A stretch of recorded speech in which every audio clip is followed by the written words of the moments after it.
¿Qué tal, muchachos? Sean todos bienvenidos al capítulo número 4 de Heavily Played. Espero que ya se hayan acostumbrado a conversar ahí, a discutir con nosotros sobre temas de cartitas, ñoñerías y demás. ¿Qué les habla? Manuel Alcaíno, también conocido como Bacon Swips, y junto a mí en los comentarios, como siempre, como de costumbre, tenemos a Exumed. ¿Cómo estás, amiguín? Todo muy bien aquí, amigo Manolo. Otro episodio más también. Estoy bien emocionado también del tema que vamos a tocar. Algo que tiene una conexión directa con nuestra infancia, como el 99.9% de las weas que hemos hablado, la verdad, últimamente. Así que, nada, pues la verdad estoy bien excitado, bien emocionado también de lo que vamos a tocar hoy día. Así que espero que también a la gente que nos está escuchando le esté gustando el contenido también. Que nos dejen sus comentarios, que nos dejen sus sugerencias, sus puteadas varias, lo que ustedes estimen conveniente, siempre es bienvenido en pos de mejorar. Y nada, pues estoy más que listo y dispuesto para que comencemos a conversar el gran tópico que nos atañe hoy, que todavía no voy a decir cuál es, pero después lo vamos a comentar. Recuerden que Heavily Played es un concepto relacionado a las cartas cuando están en su peor estado, al igual que nosotros que ya cumplimos más de 30 años. Y por eso podemos hablar este tema con mucho control, ¿verdad? Porque propiedad, exacto. ¿Por qué? Porque lo vivimos en su momento de salida. Y de verdad es un tema bien interesante, bien bueno. Pero antes quería saber un poquito de cómo ha sido tu semana. ¿Qué has estado haciendo? Yo sé que seguís jugando tu juego de siempre. Ahí estado metido bien cuático. Pero cuéntame un poquito cómo ha sido todo en tu vida. Sí, así es. Mira, en primer lugar, como dijiste tú, sigo inmerso ya en las etapas finales de System Shock 2. Sigo todavía ahí dándole como caja a este juegazo. Recuérdenlo, si lo pueden jugar, denle. Recomendado 100%, al 1000% si es necesario. Y también el día que estamos grabando hoy, pasó un torneo bien importante de Magic, que si bien ya no estoy metido en el mundo de jugar Magic, ya no estoy metido en el mundo de ver cartas, ni nada por el estilo, ni mazos, ni estrategias, ni nada. Siempre he entretenido ver estos torneos de altísima competitividad donde van los más pro, lo mejor de lo mejor, y te muestran cómo se juega el juego de verdad, ¿no es cierto? Y siempre he entretenido ver estas dinámicas, y también estuvo bien entretenido ver el formato que me gustaba tanto en ese tiempo, pero ahora como más que nada lo dejé como un recuerdo romántico de cierta forma. Pero bueno, estuvo bien entretenido ver cómo se movió, así que... ¿Era Modern el formato de Magic? Correcto, sí, así es. Sí, fue Pro Tour Modern bueno, las clásicas rondas de draft, que yo creo que para los que han visto todo lo que pasa dentro del Pro Tour, es una porquería más fome que la chucha en las primeras rondas. O sea, es puro draft y después es súper fome, la verdad. Para los que les gusta el formato de draft, ¿no es cierto? Es entretenido, pero esos son los menos, la verdad. Y después vienen las rondas de construido. Son primero 3 rondas de draft y después viene todo lo que es construido. Y para los que no están al tanto, ¿no es cierto?, de lo que estés conversando, esto es un torneo de altísima competitividad, es el Pro Tour, ¿no es cierto?, donde van lo mejor de lo mejor, y son 3 días, bueno. O sea, el primer día es la moledera de carne, el segundo día los que sobrevivieron, y el tercer día es el top 8. Y el top 8 de este torneo estuvo bien entretenido, la verdad. Bien variado, no tanto como esperaba, eso sí, pero igual estuvo entretenido ver algunos de esos mazos combos degenerados que están en el formato, la verdad, pero fuera de eso... todo impecable, así que me gustaría también saber un poquitito de qué has estado tú, Manolo, a ver si estás jugando algún jueguito de cartas, cómo van los CPs, por ejemplo, no sé. Hace poquito jugué un cap y me fue mal. Decidí cambiar el mazo nuevamente y me fue bien en las primeras rondas, y después me tocó mi counter en ronda 4 y ronda 5 y exploté y quedé fuera del top, pero bueno, son cosas que pasan. Es el tema que tiene que ver con el metacall. Y en otro lado, con relación a los juegos, volví a jugar Street Fighter 6.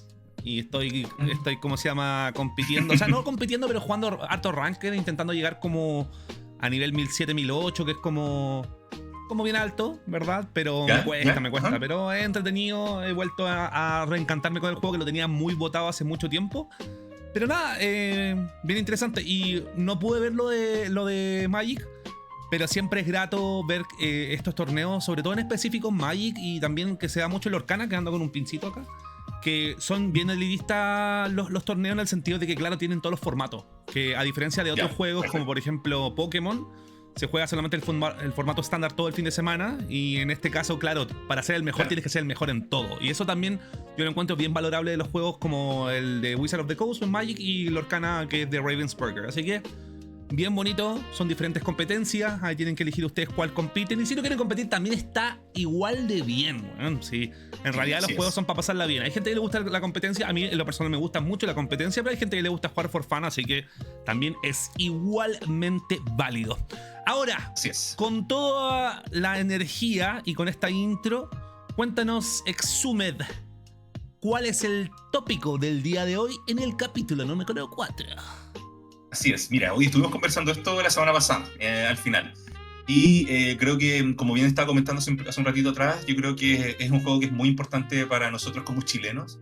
Es uno de los íconos de la creatividad, entre comillas, ¿no es cierto? Pese a que las semejanzas con otros juegos existen, ¿no es cierto? Pero fuera de eso, es algo que es made in Chile 100%. Y hoy día vamos a estar conversando de Mitos y Leyendas, el juego número 1 del reino. Ese era su eslogan, ¿no es cierto? De pasos años, oye, muy buen juego. Bueno a nivel histórico, ¿verdad? Nosotros tenemos algunas cositas, tenemos algunos detalles que después vamos a ir conversando durante el camino. Pero, ¿qué me dirías tú y qué me diría la gente en sus casas, en su teléfono, en su dispositivo móvil, en su ordenador, etcétera, etcétera, si les dijese que Mito y Leyenda está relacionado con los extraterrestres, con los ovnis? ¿Tiene algún sentido este comentario? Locura, no, ninguno, weón, ninguno. Sí, de hecho es una locura esta weón. Sí, de hecho, eso es lo más cuático también de cómo nacen estas ideas que nacen casi como a veces sacadas de la raja, weón, de que a alguien se le ocurrió algo, fue haciendo un nexo con una cosa, con otra, con la otra. Exacto. Y fue evolucionando y de repente no se dieron ni cuenta que tuvieron, weón. Entonces es rarísimo, weón, el origen de esta weá, la verdad. Bueno, en realidad, ustedes saben que acá en Heavily Play nosotros nos gusta dar un poquito de ese como el tónico histórico, ¿verdad? Y irnos un poquito por las ramas, porque para que igual esta conversación no sea solamente de cartas, porque nosotros sabemos que ustedes quizás no juegan todos los tipos de cartas. Quizás no les gusta Mito y Leyendas, pero conocer un poquito de la historia es bien entretenido, así que vamos a hablar sobre eso. Eran los años 90. La década de los 90, una década bien bonita. A mí en lo personal me gustan mucho los 90. Siento que si bien yo tenía 10 años cuando fue el 2000, o sea que tenía entre 7, 8 años en la época de los 90, se disfrutaba mucho la televisión, se disfrutaba mucho lo que era jugar en la calle con los amigos. Fue una bonita infancia, así que le agradezco mucho. Y en esos años, en 1999, estaba muy de moda los tópicos que eran lo paranormal, los casos también de homicidios, por ejemplo, Mea Culpa. Y también otro tópico que era bien interesante era el de los objetos voladores no identificados, que está también bien ligado a lo que se venía, a las profecías del año 2000, el apocalipsis, el fin del mundo, ¿verdad? Que los marcianos iban a llegar, un montón de cosas que la gente creía en esos momentos. Y bueno, dentro de este momento histórico, ¿verdad? La compañía Salo, que para la gente que no es de Chile, porque puede haber alguien de acá de Perú, Guatemala, Argentina, Perú, no sé, de cualquier lado que pueda estar escuchando esto, que no sepa lo que es Salo. Salo es una empresa que estaba relacionada con los álbumes de láminas. Hubo un boom en esos años, en los 90, y bueno, incluso antes de los 90, con respecto a estas pegatinas coleccionables en estos como álbumes, en estos, ¿cómo podríamos decir adicional a álbum? Como coleccionador. Como coleccionadores de papel, a final de cuentas. Claro. Y que era algo fácil de enganchar y algo muy fácil de producir. Y el balance costo-beneficio que lograba Salo con este tipo de productos era absurdo. O sea, te imprimían, ¿no es cierto?, el álbum que venía vacío, este coleccionador con hojas, ¿no es cierto? Tú tenías que ir comprando las láminas que eran al azar. O sea, no tenía ni siquiera asegurada el completar el álbum que a ti te gustaba. Claro. Nosotros que fuimos la última generación que crecimos por la tele, ¿no es cierto?, por jugar en la calle, como decías tú también yo creo de la última generación que disfrutó probablemente de consumir este tipo de productos, ¿no es cierto? Yo creo que la penúltima. Yo creo que la penúltima. Claro. ¿Por qué? Porque sí, tanto los álbumes como los tazos duraron hasta como 2010, 2012. Entonces, claro. Sin embargo, yo creo que como el apogeo, la explosión de popularidad de esto se produjo en los 80, 90, ¿no es cierto? Donde habían... O sea, imagínate que si a ti te gustaban los Caballeros del Zodiaco, por ejemplo, había un álbum de esto, era una locura, podías coleccionar a Seiya y a todos sus amigos, ¿cachai? Si te gustaba Dragon Ball Z, y de hecho álbumes de Salo de Dragon Ball Z hay como 10, weón, ¿cachai? Sí. Si te gustaba el fútbol, también. Si te gustaba H. Bahía, también. Si te gustaban los Backstreet Boys, habían. Entonces fue una locura esta, sí, entonces, una locura. Es súper interesante este origen que estás comentando tú, ¿no es cierto? Que nace de esta cuestión de los aliens, que también va de la mano ahí de a poquitito, escalando en esta rareza, weón. Claro. Entonces esta industria llamada, compañía básicamente llamada Salo, tenía todo este monopolio junto a Panini de los álbumes de cartas, de láminas, disculpa. Y había una persona que se llamaba Iván Cardemil, si no me equivoco, que era el director ejecutivo de Salo, y en ese momento creó un equipo para poder hacerse cargo de un álbum que ellos pensaban que la iba a romper, que le iba a ir bastante bien. ¿Por qué?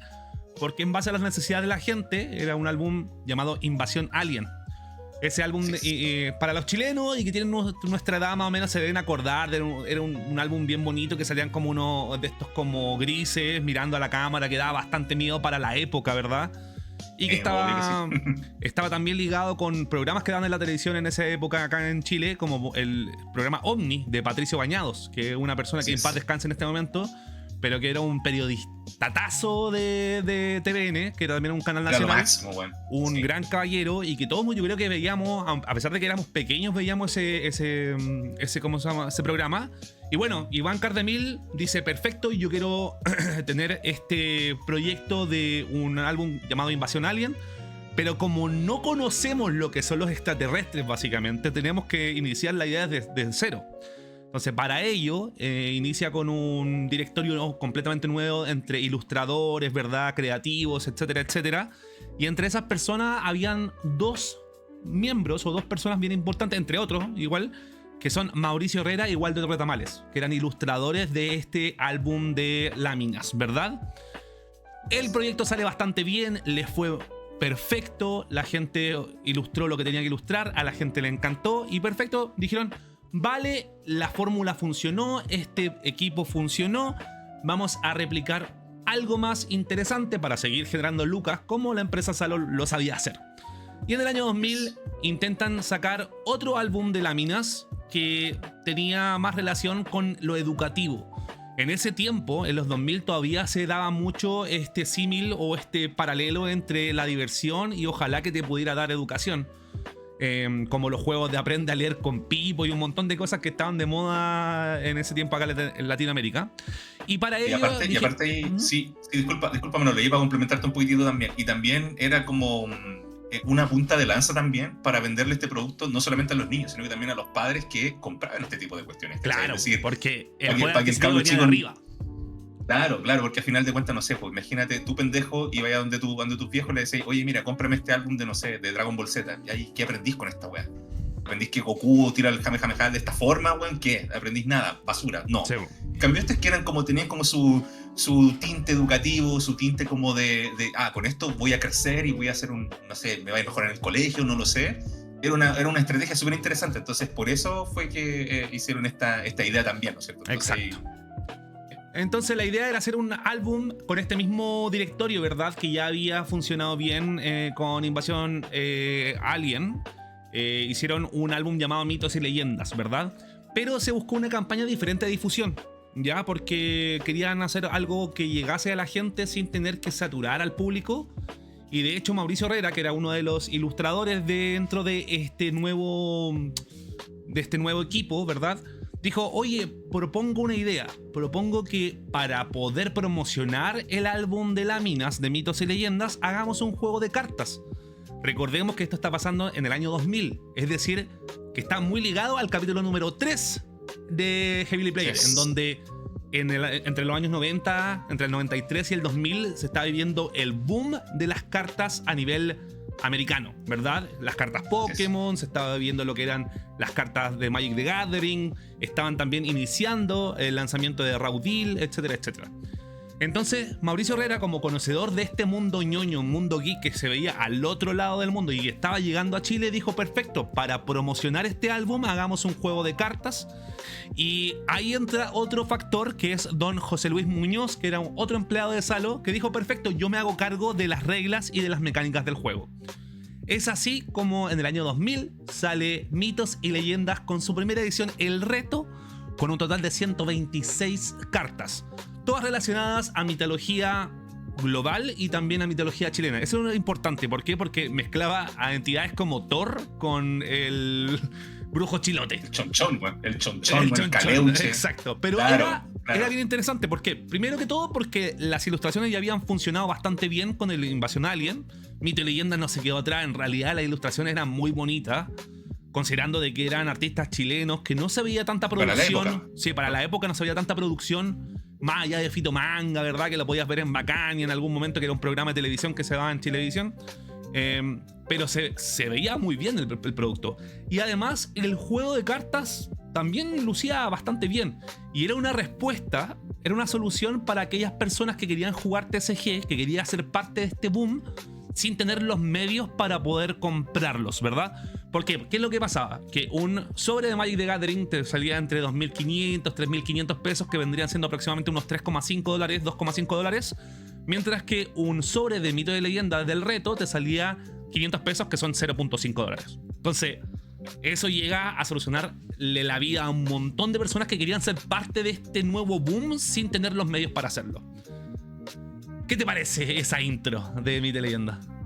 O sea, mira, yo creo que esto planta un cimiento bien interesante, sobre todo en el tema económico, porque aquí creo que tocaste un punto súper clave en esta cuestión, de que a nosotros como fans de los juegos de cartas, yo creo que por qué estamos tan metidos en este mundillo y por qué seguimos metidos en este mundillo hasta el día de hoy, es uno, en primer lugar, por el recuerdo que nos trae a nuestra etapa de infancia, ¿no es cierto?, en primer lugar, pero también porque ahora, como estamos más viejos, ¿no es cierto?, tenemos nuestras pegas, ¿no es cierto?, y ahora ya no tenemos tantas limitantes como para poder comprarnos cartas, bueno, ¿cierto? Y eso también es un gran pero en esos años, y ese que estás comentando tú, de que Mitos y Leyendas viene a tocar como además, como punto intermedio, ¿eh? De entre un juego con un poquitito más adulto, entre comillas, como más adolescente. Pokémon era muy para niños, ¿no es cierto? Y Magic era como muy para adultos, eso fue lo que hemos conversado también en episodios anteriores.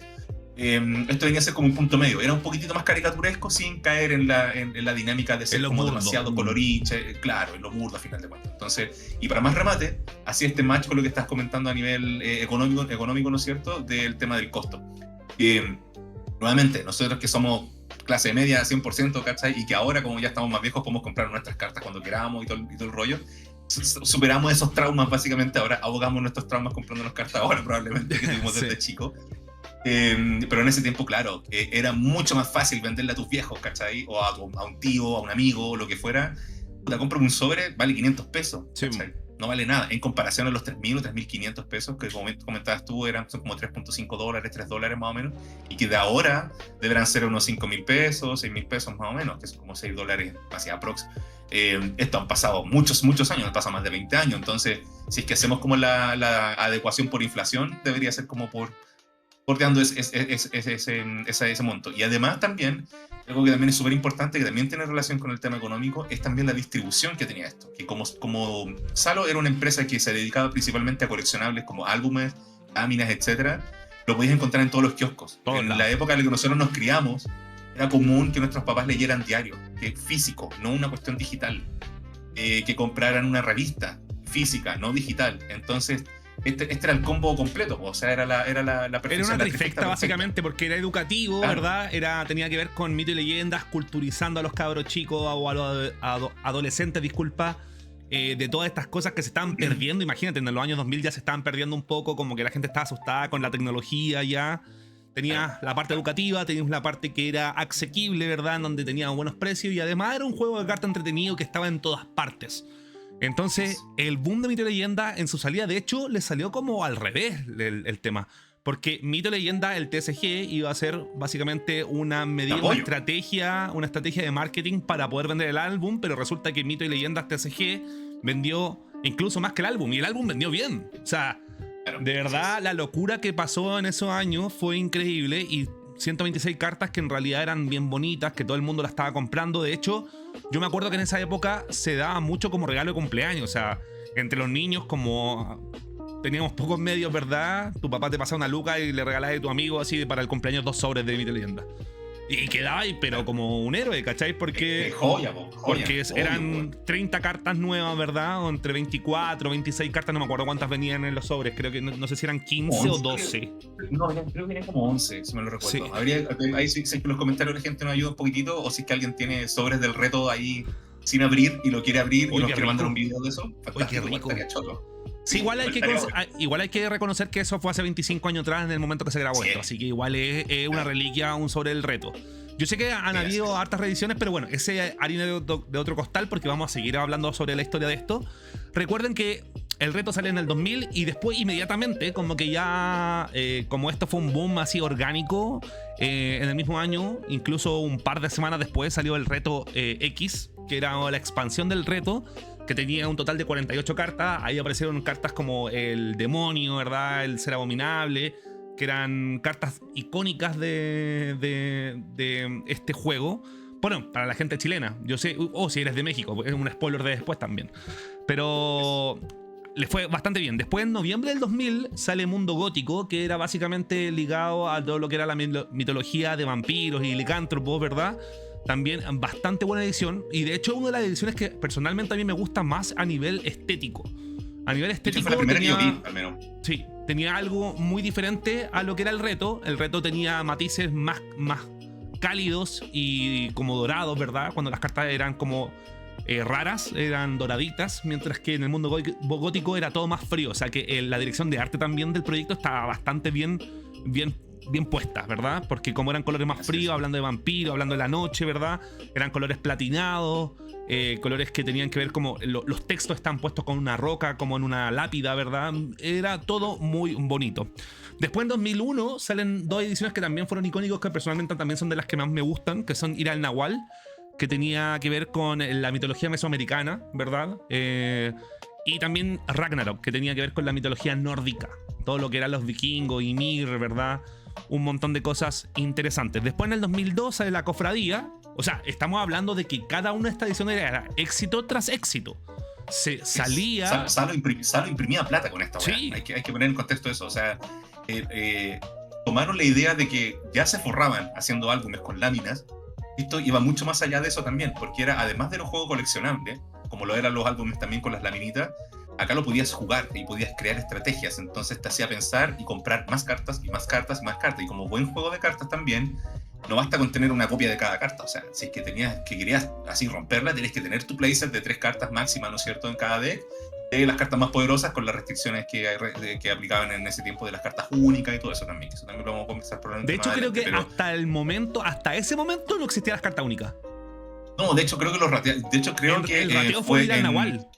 En Ir al Nahual, correcto, sí, así es. Porque si mal no recuerdo, acá también nuevamente los comentarios nos pueden corregir en YouTube si es que estamos ahí en lo equivocado. Ahí nos mandan algunas puteadas si es que estamos hablando de leceras, pero pasan cosas bien interesantes en lo que es la Ir al Nahual. En primer lugar, es la primera edición que se habla de alguna mitología en específico de un lugar o de alguna zona.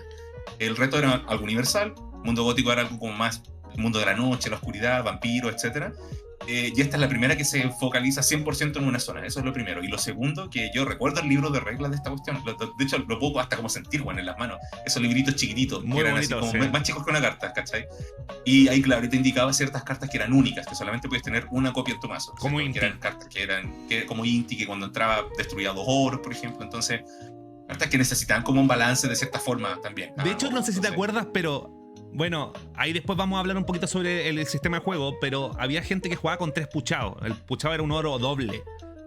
Claro. ¿Verdad? Claro, o gente que entraba a jugar con el tesoro de Guayacán, que era un oro triple, pero que para entrar tenías que destruirte un permanente, un aliado. Eran dos aliados que tenías que matar. Pero claro, había gente que entraba con eso. Entonces, como poco se sabía de las reglas, como era más un juego callejero, básicamente se veían ese tipo de cosas. Y yo creo que desde la Ir al Nahual a posteriori como que se empezaron a regular un poco más de eso. Hablemos, antes de seguir avanzando con las ediciones, porque a todas les fue bastante bien, hablemos un poquito sobre el sistema de juego.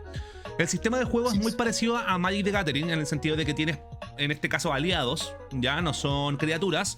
Los aliados van en una zona de defensa, ¿verdad? Y pueden subir a una zona de combate para poder hacer daño al mazo castillo del oponente. Esa mecánica es bastante interesante. ¿Por qué? Porque fue como una de las primeras que se vio con daño al mazo castillo, ¿verdad?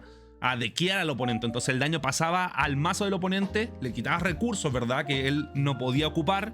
En las primeras ediciones, obviamente, después se ocupó el cementerio como un recurso adicional para recuperar, claro. Pero claro, se vio de esa manera, y jugador que se quedaba sin mazo castillo básicamente perdía la partida y el otro ganaba.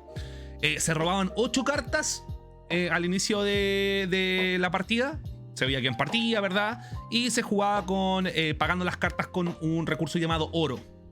El oro eran cartas que, al igual que las tierras en Magic, las podías poner en tu reserva de oro, abajo de tu mazo castillo, y después podías subirla arriba del mazo castillo para poder pagarla y así poder ir costeando a tus aliados, armas o tótems. Un juego que es bastante básico, es sencillo, funciona, pero que a nivel ya un poquito indagando más en ser como más pesados, tiene hartas falencias en el sistema como de prioridades, ¿verdad? El sistema de reglas, sí, yo creo que ahí también tocaste un tema bien interesante, de que pese a que y quizás nos estamos adelantando un poquitito, porque más adelante también vamos a comenzar a conversar, perdón, lo bueno que hicieron respecto a los rulings, ¿no es cierto? Porque van a escuchar Magic mucho en este episodio. El ADN de este juego bebe mucho de Magic the Gathering, no solamente en el tema fantasía, porque ambos son juegos de fantasía, una fantasía original, bueno, era fantasía original, obviando las colaboraciones que tienen ahora con todo, básicamente, que para descanso, básicamente. Pero en ese tiempo eran los dos fantasías, ¿no es cierto? Una era fantasía dependiendo de la edición, pero siempre era como del tipo medio medieval, medio futurista quizás, con orcos y cosas así, y mitos y leyendas dependía, ¿no es cierto?, qué fantasía iba a tocar, dependiendo de la mitología que se iba a tocar. Sin embargo, a niveles de reglas hay muchas similitudes. El sistema de recursos es muy parecido, mientras que en Magic existen las tierras, y con eso tú pagas tus cartas. En mitos y leyendas existe el oro, que funciona mecánicamente igual. Uno por turno, ¿no es cierto? Los tienes que pasar de alguna forma, de alguna zona a u otra para poder pagar tus cartas. En el caso de Magic se giran, en el caso de mitos y leyendas se suben a la parte superior. Otra similitud también que tienen es con qué ganas al final de cuentas, que son los aliados, como mencionabas tú, que son el símil de las criaturas. Están los talismanes, que son hechizos que se juegan una vez, ¿no es cierto? Hacen su efecto y se van al cementerio. Eso también existe en Magic, que son los instantáneos o conjuros. Y así suman y siguen también el caso de las armas con los artefactos de Magic también. Los tótem con los encantamientos, que también existen en Magic, etc. Entonces, beben mucho de este juego, y en esos años, yo lo recuerdo al menos así también, de que se decía que el mito y leyenda era el Magic del pueblo.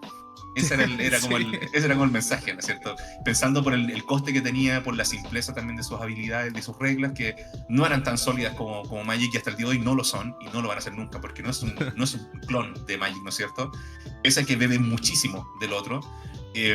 Pero esto también tiene sus ventajas y sus desventajas también. O sea, lo que decías tú, por ejemplo, de que la distinción principal que tenía versus Magic the Gathering, ¿no es cierto?, además del costo y de algunas cosas chiquititas, ¿no es cierto?, era también que funcionaba bajo la dinámica del life decking, es decir, que te ibas botando cartas en vez de tener puntos de vida, como era Magic, ¿no es cierto? Entonces, a nivel de lore, hacía mucho sentido, porque se supone que Mito de Leyenda es un castillo del oponente.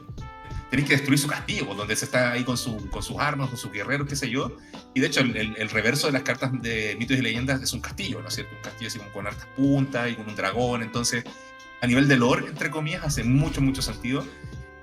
Yo tengo ahí mis temas con el tema de life decking, tengo mis temas, valga la redundancia, tengo mis temas con el tema de life decking, principalmente porque pasa la dinámica de bola de nieve. Es decir, si un jugador parte muy bien y tú no logras pararlo, ¿no es cierto?, te van quitando tus mismos recursos. Entonces, al final de cuentas, se transforma en algo como casi un trámite, ¿no es cierto? Pero igual hay que considerar que para la época estaba todo el sistema de juego estaba bien logrado.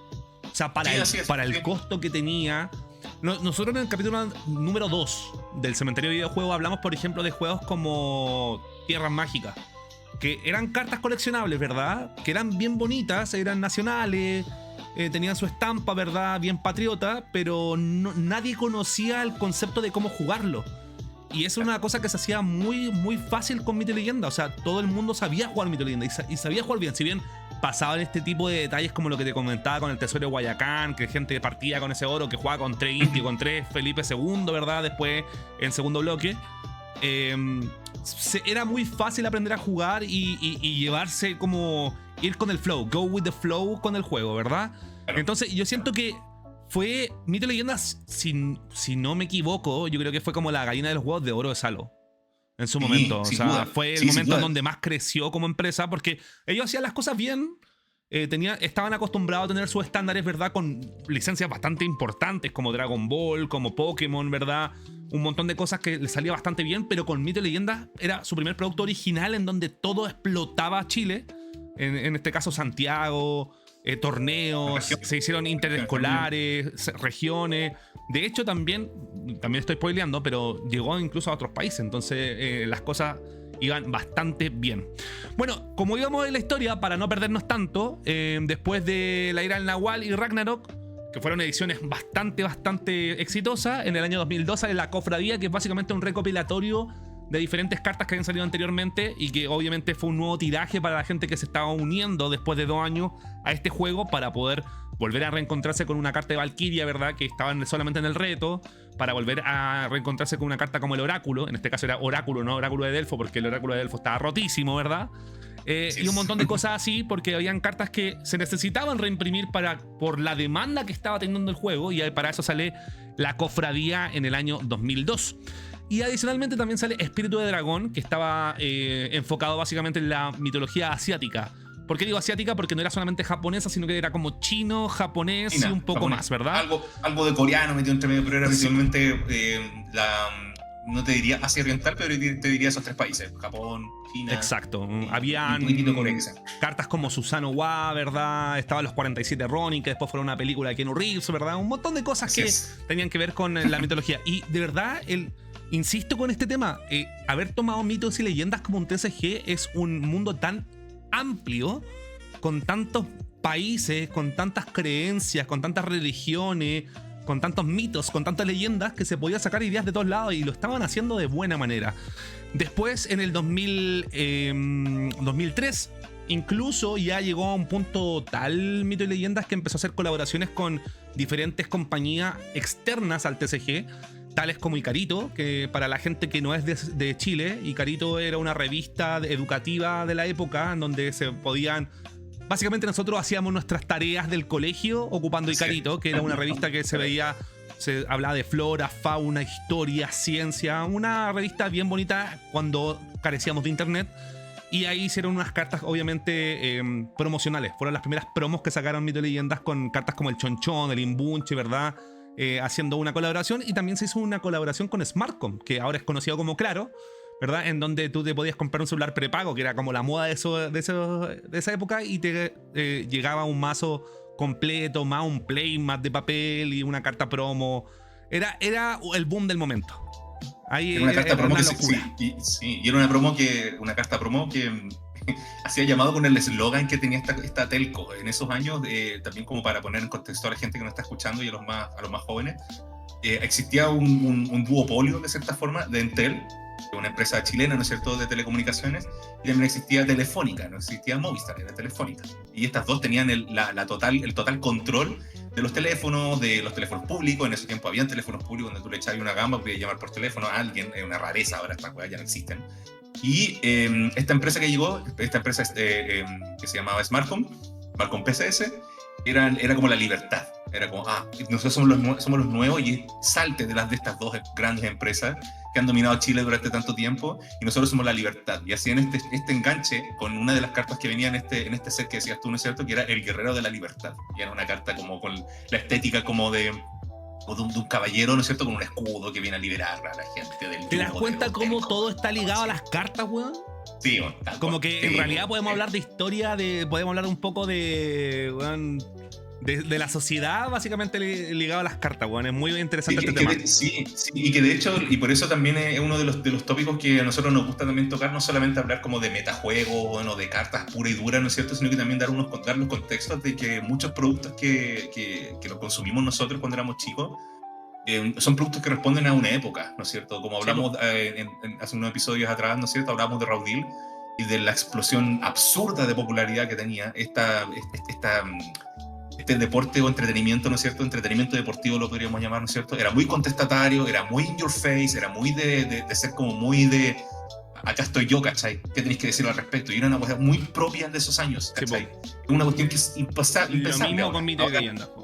Lo mismo con Mito y Leyendas también, funcionó de la misma forma, porque estos compadres cacharon un nicho muy rico, ¿no es cierto?, que le podían explotar mucho más, con un buen precio, que ya lo conversamos también, con reglas fáciles de entender, que tienen un montón de falencias, como ya lo hemos dicho también, pero era un juego fácil de aprender también por lo mismo.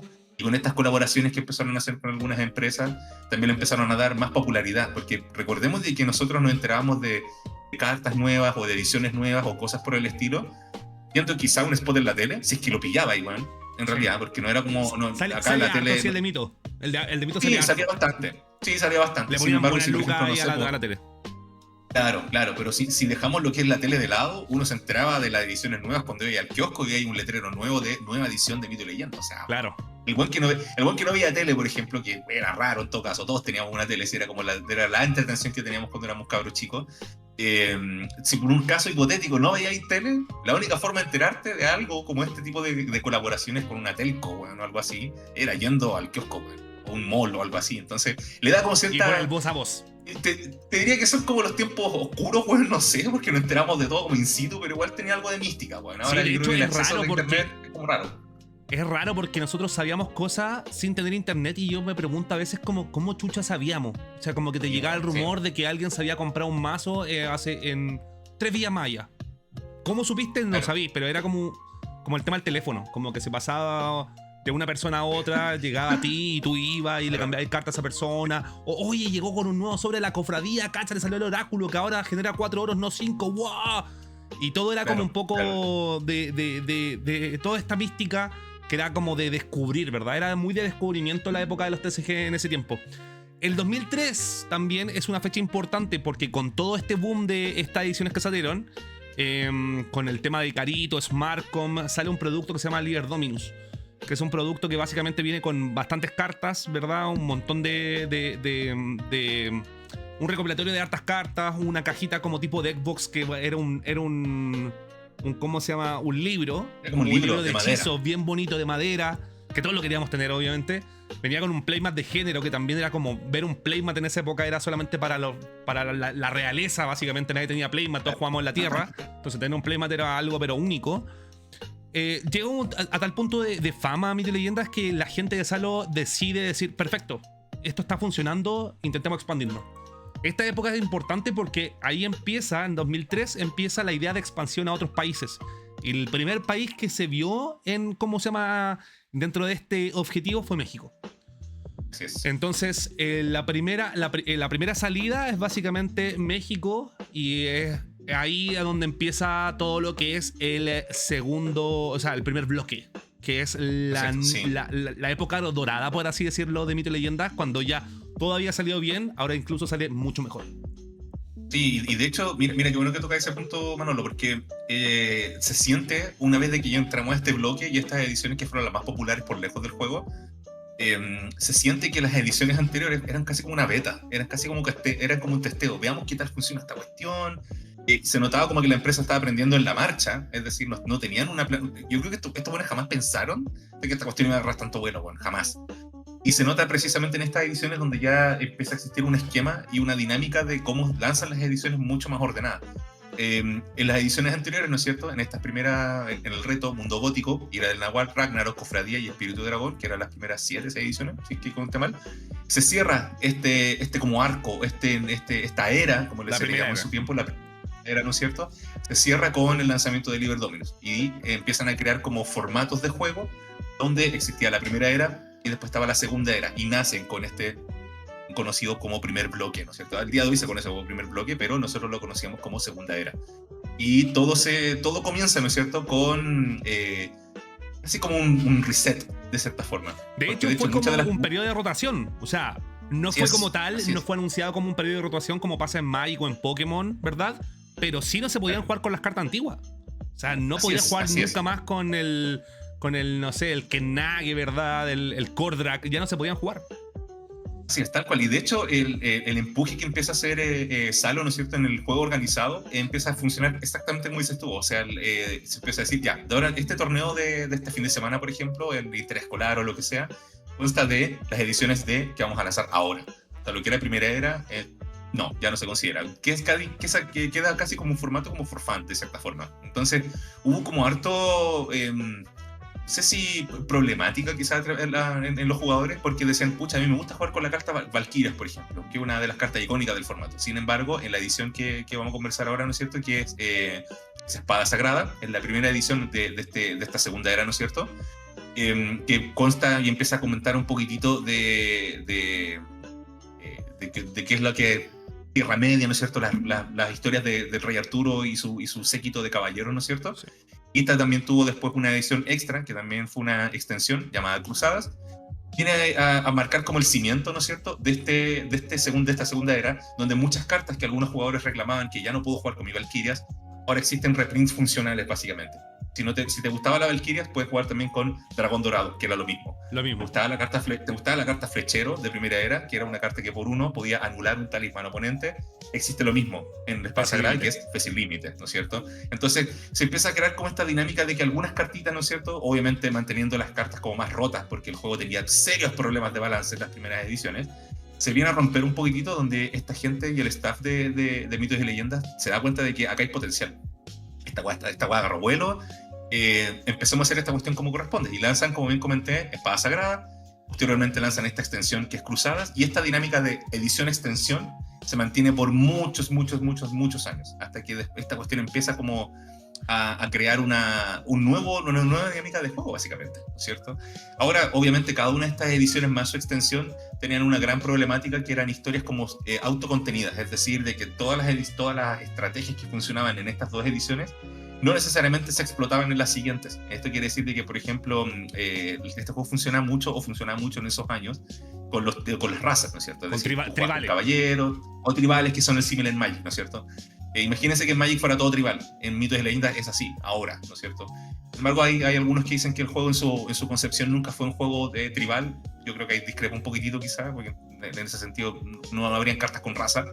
Y como bien estaba comentando, en Mitos y Leyendas, en la primera edición de este nuevo bloque, que era Espada Sagrada más Cruzadas, estaban los dragones, los caballeros, los fairies, y creo que eso. No sé si me faltará alguno, pero eran principalmente después creo que en la segunda edición estaban los defensores. O sea, no, esa es la tercera. Esa es la tercera. Esa es la tercera edición. Sin contar la extensión, porque después de Espada Sagrada más su extensión de Cruzadas, viene la segunda edición de este bloque, ¿no es cierto? Acá en paréntesis, también esto es súper importante, porque mientras acá en Chile nosotros ya estábamos viviendo la segunda edición de este segundo bloque, o de esta segunda era, perdón, en Estados Unidos, tal cual como comentabas tú, empezaba como esta expansión, en esta búsqueda constante de nuevos hay mercados que poder explorar, qué sé yo, etcétera. Se lanza la cofradía Brotherhood en Estados Unidos, en una de las convenciones que se hicieron allá, ¿no es cierto?, en Indianápolis, según la información que estuvimos encontrando. Entonces, de hecho, no solamente fue en Estados Unidos, sí, fue México, que en México le fue bien, el recibimiento fue grato, fue también en Estados Unidos, como tú muy bien mencionas, y también en Alemania. En Alemania, hay un tiraje de cofradía en alemán.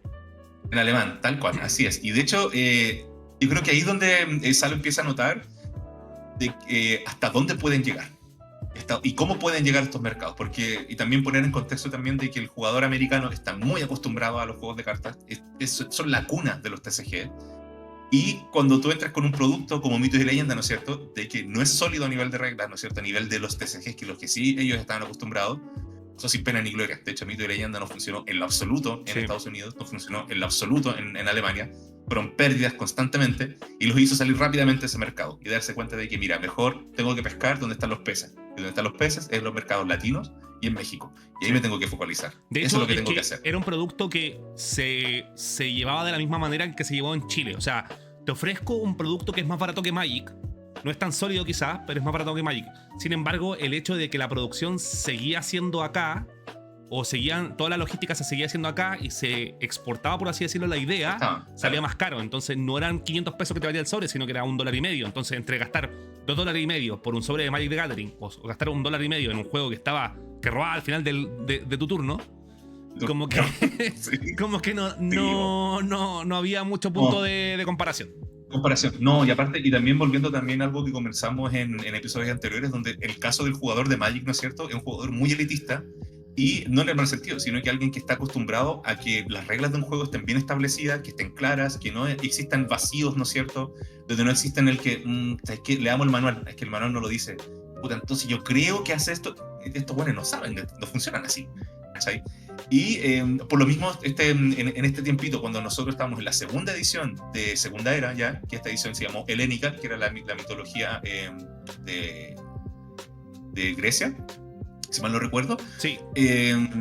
Hablando del caballo de Troya, toda esta cuestión, ¿no es cierto? El gran Zeus, Cronos, etc. Estos tipos estaban recién masticando un poquitito de lo que eran Mitos y Leyendas, pero claramente pasó sin pena ni gloria por las cosas que estoy comentando ahora, ¿no es cierto? Donde es muy difícil entrar a este tipo de mercados con un producto que es versus la competencia deficiente a nivel de reglas, ¿no es cierto? Y eso creo que va a ser un tema que también vamos a tocar más adelante a nivel de reglas, que eso también es algo súper importante.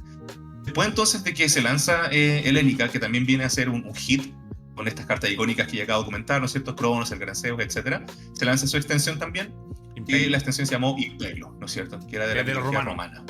Exactamente, claro. Y también se funciona, o empieza a funcionar con esta dinámica, como había comentado hace un ratito atrás, que eran ediciones que no conversaban entre sí, con las ediciones, o el grupo de ediciones, es decir, Espada Sagrada y Cruzadas, a nivel de razas, porque eran nuevas razas las de ahora. Estaban los titanes, estaban los olímpicos, ¿no es cierto? Estaban los héroes, etc.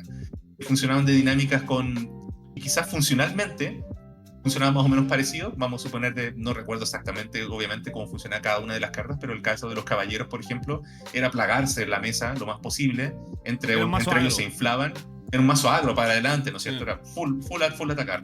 El caso en Helénica, quizás lo mismo pasaba con los olímpicos, con la carta de Helios, por ejemplo, que inflaba a los olímpicos, el oro que también inflaba a los olímpicos cuando estaban en reserva, ¿no es cierto? Igual, que se llamaba ofrenda a los dioses. Sí. Entonces, considerando ese mismo tema, Exhumed, igual se daba algo en el segundo bloque, o primer bloque, segunda era, se daba algo que salían, claro, 3 diferentes razas, pero había una que siempre predominaba en el metajuego. O sea, cuando salió, por ejemplo, Espada Sagrada, casi la mayoría de las personas que topeaban en los torneos eran las personas que jugaban caballero. ¿Por qué?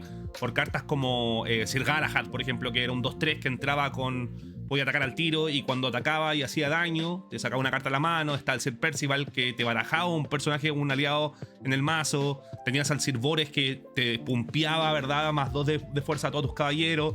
Cartas como el Guardia Real, ¿verdad? Que entraba atacando en juego, ¿verdad? Y tenía que atacar todos los turnos, que era como básicamente un Goblin Guide en MTG. Magic. Claro. En el caso de Helénica pasó mucho lo olímpico, ¿verdad? Porque tenían el tema de como tú decías, el oro, ¿verdad? Tenía el tema de un montón de cartas que... El Helios. Claro, el Helios era rotísimo. Si bien habían cartas buenas, como por ejemplo el César Augusto, después la extensión, no llegaban a dar el peso, entonces se olvidaban un poco las otras 2 razas que salían en cada edición. Yo siento que me pasaba un poquito eso. Sí, no, y de hecho yo creo que donde es más notorio es en también. Espada Sagrada. Sí, en Espada Sagrada también es mucho más marcado esto, ¿no es cierto? Y eso, yo creo que ese gen donde se potenciaba mucho a una raza por sobre las otras se mantuvo. De hecho, en el caso de Espada Sagrada, la extensión que tuvo, que fue Cruzada, que solamente salió un caballero, no salió ninguna otra raza. Entonces, imagínate, no había ninguna otra carta que potenciara una estrategia tribal de otras razas, ¿no es cierto? Entonces, eso se mantuvo de cierta forma, como bien comentábamos, en las ediciones que venían después, que hablamos de Helénica y su extensión Imperio, y posterior a esto se lanza, por ahí por el año 2004, la tercera edición de este más, digamos tercera edición, porque las extensiones son como un 1, 1.5, 2, 2.5, entonces es como algo así. Y se lanza la tercera edición en esta segunda era, que es la edición Hijos de Dana, que habla de la mitología celta, ¿no es 17 de julio del 2004. Así es, ya, año 2004, bueno, han pasado 21 años ya, imagínate, bueno. Una locura, bueno, en fin. Yo el 2004 tenía, 14, tenía 11, tenía 14, 13 años, una cosa así, más o menos, imagínate, bueno.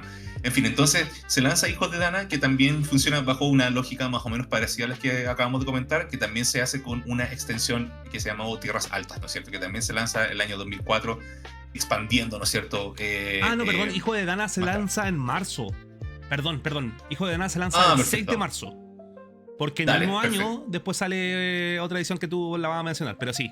Sí, así es. Sí, pero hasta este momento la dinámica de mitos y leyendas venía a nivel estético, siendo muy, muy clara en el caso de Espada Sagrada y la extensión, ¿no es cierto? Todas las cartas tenían un borde blanco, ¿no es cierto? Un borde blanco bien limpio, tipografías sin serifas, eran bastante limpias también.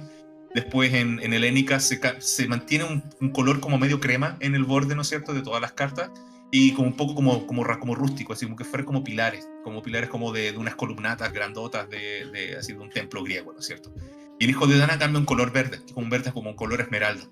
Y a nivel ¿por qué digo que a nivel estético es como bien icónico cada una? Porque al día de hoy, y aquí me estoy adelantando harto años, ¿no es cierto?, probablemente, la potencia que se le da al juego actual de mitos y leyendas de este bloque en específico funciona de esta misma forma. O sea, se lanzan cartas para estos grupitos de ediciones, es decir, tu edición y su extensión, y se lanzan cartas para esta edición y esta extensión, y se juegan solamente esa edición y esta extensión. Hay otros formatos de juego también, pero el principal son ese grupito de edición y extensión, ¿ya? Entonces, como bien había comentado, esta cuestión empieza, ya encontraron la fórmula, al final de cuentas. Encontraron la fórmula perfecta, que era crear una edición fuerte con su extensión respectiva, con una raza que fuera la predominante, con algunas que estaban más que nada de apoyo, con cartas de soporte que se podían servir de backup para otras, combinar entre ediciones, ¿no es cierto? Talismanes que fueran uniformes para todos, ¿no es cierto? Tótems que fueran más o menos universales también, etc. Y en ese mismo año 2004, ya a finales de año, ¿no es cierto?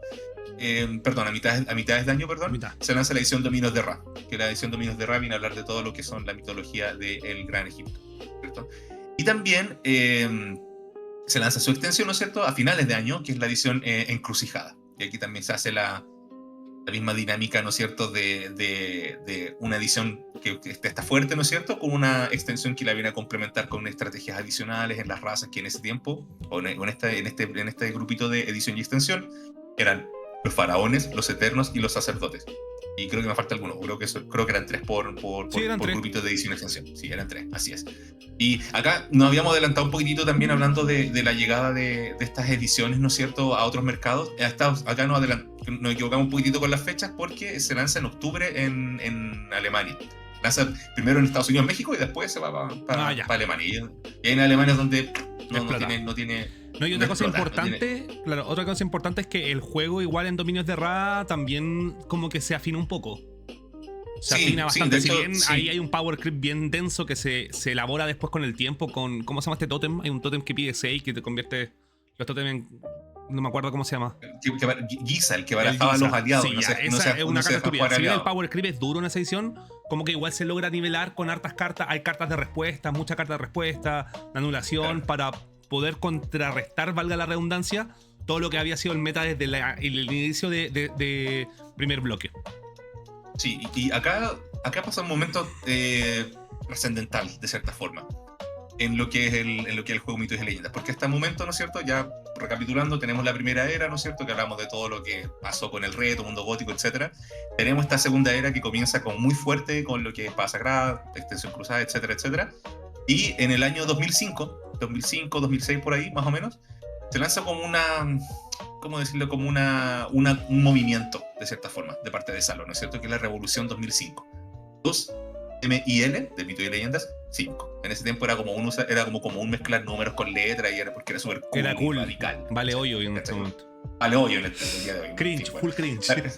Full cringe, bueno, sí. Hay envejecido. Bueno, la verdad, bueno. Pero el punto es que en este año, en el año 2005, ¿no es cierto?, 2005-2006, se crea el formato que viene a ser el estándar hasta el día de hoy, ¿no es cierto?, que es el formato Imperio, que son las cartas como más nuevas, ¿no es cierto?, es decir, viene la rotación, entre comillas, como tal. Y se habla primero de la segunda era, con todas las ediciones, ¿no es cierto?, que es las cartas de Espada Sagrada, de Helénica, lo que de Dan, etc. Todo eso es la segunda era. Pero el formato Imperio empieza a eliminar ciertos grupitos de ediciones, es decir, empieza a eliminar una edición y una extensión para afuera cuando sale la siguiente, ¿no es cierto? Básicamente la rotación que existe en estándar, en Magic, que existe en Pokémon, en otros TCGs que también funcionan bajo la dinámica de formatos rotativos, ¿no es cierto? Que en este caso era una rotación. Y más que adicional a este cambio de ordenar un poquitito los bloques, las ediciones, etc., también hay algo súper importante, que es ya no se empieza a trabajar bajo la función o la dinámica de razas por edición y su extensión, ¿no es cierto?, sino que se empieza a hablar de razas a nivel macro. O sea, de esta edición que sale este año, que es Guerrero Jaguar, en adelante puedes encontrar héroes eternos, sí. Hay de todo. Igual, de hecho, hay que considerar, un paréntesis ahí, que Guerrero Jaguar fue lo que consolidó a Mito y Leyenda en México. O sea, con Guerrero Jaguar, como les tocaron su cultura, esa fue la edición más vendida de Mito y Leyenda, pero considerando los dos mercados, considerando el mercado chileno y también el mercado mexicano. O sea, fue un win-win. Todo iba así. Mito y Leyenda iba de manera progresiva, iba haciendo todo bien. Sí, así es. Sí, yo creo que donde empezaron como a tomar estas malas decisiones que iban a tratar de expandirse a mercados, como lo habíamos hablado, de Estados Unidos, por ejemplo, después en Alemania en ese mismo tiempo, en octubre, les pasó esto, ¿no es cierto?, que yo creo que les pasó, valga la redundancia, la cuenta, el tratar de, oye, no está yendo la raja aquí, bueno, yo creo que sí, que esta cuestión vende aquí, y además que la hacemos en países como más bacán y todo el choque. Y como, de hecho, hay otro hito que pasa este año, po. Este año es súper importante para Mito y Leyenda, y como que marca también como la curva como de baja. ¿Por qué? Porque este año Sí. también, en este aire de grandeza que tenía Salo, porque le está saliendo todo bien, también dicen, saquemos otro juego de cartas. Y efectivamente nosotros hablamos de ese juego en el Hablamos de ese cementerio juego. de los TCG en el segundo capítulo, TCG. que es Humankind. Así Ese es el mismo así año de es. salida de Humankind. Sí, mi querido Humankind, que murió de forma ingrata y dolorosa. Bueno, Qué pena, bueno, ¿no? una lata, bueno. De hecho, bueno, en fin, da lo mismo. La cosa es que en este año 2005, ¿no es cierto?, se lanza Guerra Howard, después su posterior extensión que fue Vendaval. Viene a plantear esta revolución 2005, como bien había dicho, que es empezar a ordenar las ediciones por bloques, crear un formato como tal, que era el formato Imperio, que era este formato con rotación. Empiezan también a hablar de razas a nivel uniforme, ¿no es cierto?, a nivel macro, ya no hay razas solamente en algún grupito de ediciones. Y lo más importante, yo creo, que se empieza a trabajar en base a palabras claves, en base a cambios de redacciones de forma importante. Y también el tema de las tipografías que se empiezan a utilizar en las cajas de habilidad. Por ejemplo, antes en primer bloque, ¿no es cierto?, que ahora se le llama primer bloque a espada sagrada, bloque helénica, bloque dana y bloque dominios de Ra, cuando una carta decía que no podía atacar, la carta decía derechamente no puede atacar. Sencillo, se entiende fácil. Sin embargo, en este bloque en adelante, ¿no es cierto?, y que duró por muchos años hasta la posterior quiebra de Salón, la quiebra de Salón, claro, se cambia esto y se agrega una palabra clave, se engloba a que si una carta no puede atacar, se dice guardián, es decir, que no puede atacar. Era guardián, no era defensor. No, defensor era una raza. Claro, Claro, una raza, guardián. sí, dice guardián, tal cual. Después se habla, por ejemplo, no sé, habían algunas armas que las podías poner en tu línea de apoyo, que es donde van los tótem. Acá se le agrega una palabra clave que se llama maquinaria, ¿cierto? Y así se van tomando un poquitito de lo que, nuevamente, hacía Magic, ¿no es cierto?, desde los orígenes de esos juegos, ¿no es cierto?, donde en vez de poner que una criatura en Magic dijera puede atacar cuando entra en juego, Prisa. pero simplemente lo resumieron prisa. Listo, sencillo. Entonces, de esta forma se hace el juego como mucho más higiénico. No tenías una caja de texto gigantesca, weón. Si tuvieran, no sé, ponte tú, un mono que pudiera atacar cuando entra en juego, que fuera imbloqueable y que, no sé, pues que pegara el doble cuando ataca, vamos a suponer. Probablemente en las primeras ediciones hubiera sido así un Voltex, pues, weón. O sea, puede atacar cuando entra en juego. Esta carta se considera imbloqueable. El daño que hace esta carta... Y en esto eran básicamente 5 conceptos. La palabra es negrita. Y eso es súper, súper importante en esta Revolución 2005, que es que la estructura de las ediciones, o las cajas de texto, perdón, en hacer en negrita las palabras claves, si es que es guardián, si es que es imbloqueable, si es que es indestructible, si es que es indesterrable, etc. Se escriben con negrita al inicio de la habilidad y después viene la habilidad, ¿no es cierto? Entonces, de esta forma uno sabe de inmediato que si tengo una carta que dice, no sé, imbloqueable, indestructible, indesterrable, bacán. Tengo claro que son esos 3 traits que tiene esta carta, posteriormente viene la habilidad. No es como las cartas, por ejemplo, hasta el día de hoy, que incluso existen en los reprints de primer bloque, de lo que es espada sagrada, helénica, etc., donde tienes cartas que pueden decir carta única al final, indesterrable al medio de la habilidad, indestructible quizás al final, entonces es un caos, man, ¿cachai? Entonces acá esto viene a cambiar un montón y yo creo que es una de las, probablemente lo mejor que pudieron hacer a niveles de redacción para tratar de ordenar un poco esta cuestión, porque lo hacía ver, si bien el juego era muy popular, lo hacía ver muy amateur versus otros juegos que tenían esto ya mucho más resuelto a nivel de palabras clave y todo el tema. Entonces, sin querer ser menos, ¿no es cierto?, lanzan esta revolución, ¿no es cierto?, que permanece acá hasta el final del juego, desde la mano de Salo, ¿no es cierto?, y se crea esta dinámica de empezar ya no a hablar de razas como 3 razas por edición y ya, sino que hablar de razas a nivel macro, como ya lo comenté hace un par de minutos atrás. También ese mismo año, en julio del 2005, se lanza la extensión que es Vendaval, como también había comentado, donde se agregan cartas con un foil diferente, ¿no es cierto? Son cositas como más chicas, se lanzan algunos productos recopilatorios entre medio, y también se lanzan algunas ediciones extras que vienen a romper un poquitito la dinámica que se venía trabajando hasta ese momento, que era una edición junto con una extensión. Se lanza la edición Barbarie, que era una dinámica muy distinta a lo que se venía trabajando atrás, que era solamente una edición encerrada. Hay algunos cambios también en parte al staff. Mauricio Herrera, que era uno de los íconos, ¿no es cierto?, hasta el día de hoy, en los que lo siguen en Instagram, lo pueden buscar como el Grimlock, hasta el día de hoy sigue subiendo ilustraciones, y de hecho trabaja para Blizzard, imagínate, hace ilustraciones para Hearthstone. Igual es como choro ver esa weá, que alguien chileno haya llegado como a ese nivel de... Es que el loco es seco. El loco es seco. Sí, sí. es el loco seco. Yo creo que una de las personas que más como que llamó la atención dentro de la ilustración era Mauricio Herrera. O sea, era como claro, este era un estilo estilo de dibujo bien bacán, o sea, como bien cool. Como Era como de cómic americano, Exacto. bien, con trazos bien marcados, ¿cachai? Sí, tenía un estilo bien particular, bueno. Y para mí Andrés Silva, para mí esos dos eran God, bueno. Así Andrés Silva tiene esos tonos como más acuarelados, ¿cachai? De hecho, Andrés Silva hace poco estaba trabajando en Riot. Es amigo mío. Imagínate. Le he mandado Imagínate. saludos a Andrés Silva, un seco, weón. Una locura, bueno. Trabajó en Una Square locura, Enix. una locura el arte. Trabajó en Square Enix, en Riot. Para mí, uno de mis ilustradores favoritos de la vida. No porque sea mi amigo, porque de verdad, objetivamente, el loco es muy bueno. No, sí, su talento está, weón. Yo creo que en eso estamos de acuerdo, weón.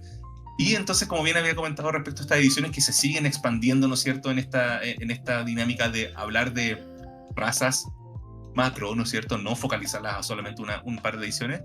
Se crea en el 2006 con la nueva edición que se llama Reino de Acero.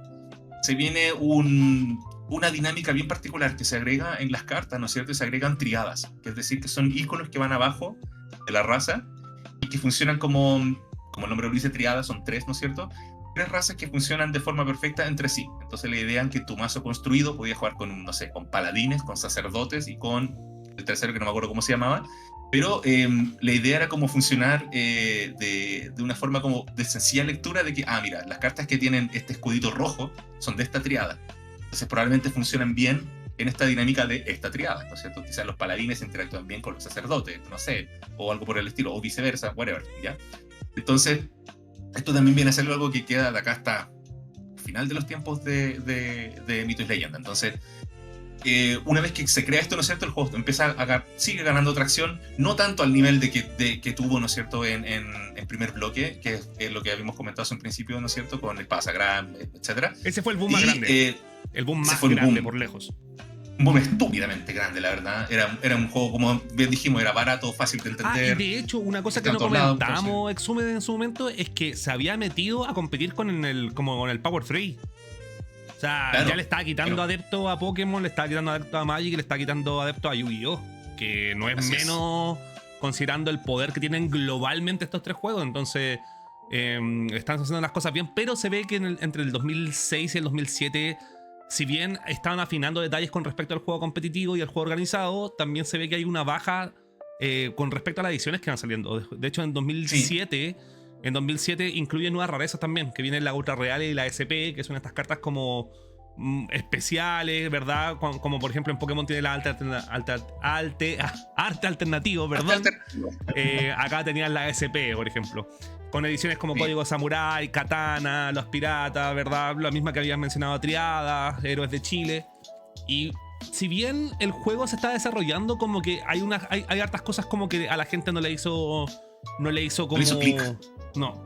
Sí, el tema primero es que el Power hecho, Creep era asqueroso. Sí, es que de hecho eso mismo iba a comentar, porque que se siente como... Esta weá la hemos conversado un montón, bueno, en todos los TCGs que hemos conversado, que hemos tocado hasta el momento. El balance es la clave en un juego de cartas, bueno, y eso es sagrado. Si es que eso se mantiene constante durante el tiempo, tu TCG va a sobrevivir para siempre. Date cuenta, mira, te doy un ejemplo. Pokémon es un juego que va de manera efervescente hasta un punto culmine y renuevan. Claro. Se da cuenta, por ejemplo, sale una edición, después sale otra edición, tercera edición, salió una carta, un mazo roto. Ese mazo roto lidera el meta hasta la rotación y después nuevamente. Y de hecho las cartas rotas incluso las van reeditando, por así decirlo, con otro Pokémon, con otra mecánica. Claro. Pero ellos han sabido cómo llevar este círculo, porque en realidad es un círculo. Tiene que ser como básicamente el Uroboros, ¿cachai? Como que no morderse la cola. Sí, tiene que ser un círculo virtuoso a final de cuentas. Sí, y eso es lo que es súper, súper complicado, porque acá lo que, como bien decías tú, en Mito y Leyenda, después de estas ediciones que son como casi como de un bloque perdido, ojo, porque este es como segundo bloque. Recordemos de que las ediciones ya en estos años empezaron ahora, ¿no es cierto? Se hablan con dinámicas de bloques. El primer bloque, lo que ya hablamos en un principio, y el segundo bloque que viene a contar desde Guerrero Jaguar hasta Bestiario, que era una de las ediciones donde hablaban habían como criaturas, monstruos, etc. Y es ahí, en Bestiario y en Héroes, de una otra edición que también funcionan como ediciones hermanas. Están los héroes que cazan a los monstruos que están en Bestiario, que es como esa la dinámica, a final de cuentas. Ahí se nota un quiebre importante a nivel del power creep del formato y de las cartas que se estaban sacando. Entonces, esto explota de forma exponencial a lo que también estás comentando tú, ¿no es cierto? Que es donde ya vienen estas cartas con nuevas frecuencias, que son las cartas ultra reales que nacen en la edición Katana y Código Samurai, ¿no es cierto? Código Samurai, que fue la edición original, y Katana, que fue su expansión. Salen estas cartas SP, que eran cartas set paralelo. Era básicamente la misma carta que ya existía en el set rara, pero esta carta era set paralelo con una frecuencia más rara de que salieran los sobres, pero tenían habilidades mucho más fuertes y mucho más potentes. Y es aquí donde ya, como bien comenté, el power creep empieza exponencialmente, explota, ¿no es cierto?, de forma radical. Y es aquí donde ya se empiezan a crear... Antes de seguir, disculpa, para que la gente quizás está viendo por primera vez, quizás no cacha mucho de cartas, igual es un concepto que vamos a repetir de aquí en adelante mucho tiempo. Podríamos igual hacer una metalingüística con respecto a power creep. ¿Qué significa? Sí, por supuesto, sí. Yo creo que es por desgracia una enfermedad propia de todos los TCGs, por desgracia. Pero Power Creep es básicamente de que para poder mantener el juego fresco se lanzan cartas más poderosas que las anteriores, y después una más poderosa que la anterior, y una más poderosa que la anterior, y más poderosa. Entonces, de esta forma, se esfuerza o obliga al jugador y al usuario consumidor de estos juegos de cartas a seguir comprando lo nuevo. Entonces, si antes, no sé, yo tenía en Pokémon mi Pikachu base set, y con una energía pegaba 10, digo, este Pikachu está joya, me sirve para los primeros turnos del juego. Bueno, ahora existe un Pikachu que probablemente, no sé, con una energía pega 40 y que resiste el doble que el que resistía el mío. Entonces, es un power creep natural. Claro, lo necesito. Por desgracia. Claro. Entonces, acá en Mitos y Leyendas fue muy marcado el tema de este power creep, donde pasamos de habilidades sencillas, quizás con un par de habilidades, ¿no es cierto? Algún par de habilidades en negrita, habilidades más bien cortas, quizás un efecto o dos, y con eso estábamos.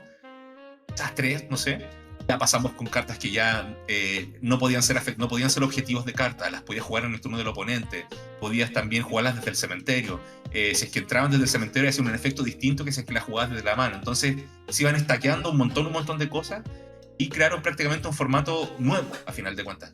Sin quererlo, crearon una tercera era, si se puede decir de alguna forma, que si bien todas estas cartas que yo estoy comentando y estas ediciones que estamos hasta el momento hablando, Código Samurai y Katana, son ediciones que corresponden a la segunda era, pero a nivel de estructura como de habilidades pertenecen a otra cosa totalmente distinta. Sí. Y de hecho, es en esta edición donde nace el bloque Pólvora, que es el bloque que hasta el día de hoy se conoce así, ¿no es cierto? Que son ediciones que tienen este power creep mucho más elevado y que funcionan, entre comillas, bien dentro de sí. En realidad el bloque completo se llama Crónicas, el bloque entero, y que de hecho con las ediciones que voy a conversar un poquitito más adelante.